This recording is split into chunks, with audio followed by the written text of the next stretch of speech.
And it is an Amber Alert for 2 missing children. Good evening. I'm Michelle Kingsfield. And I'm Mark Allen, but thankfully it was resolved almost as soon as it was issued. Alexa Ashwell live with the breaking details for us. Alexa.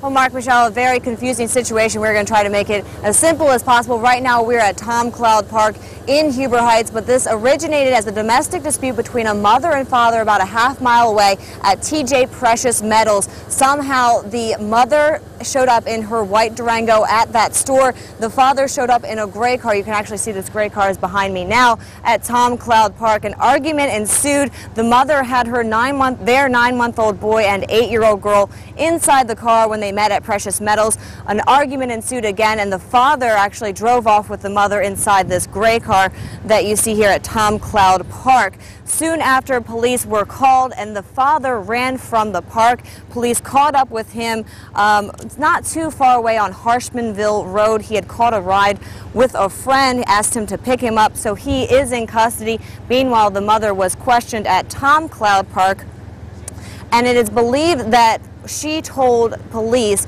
that her children were still up the road at the business TJ Precious Metals, and the woman known as Africa, who was originally in the car with the children's father, drove off with them, and that is when the Amber Alert went into effect. Again, very short, and they found Dayton police, I believe, found her on this is the road, Hawthorne Street. So right now, police are interviewing both the mother and father to see who appears to really be at fault in this incident.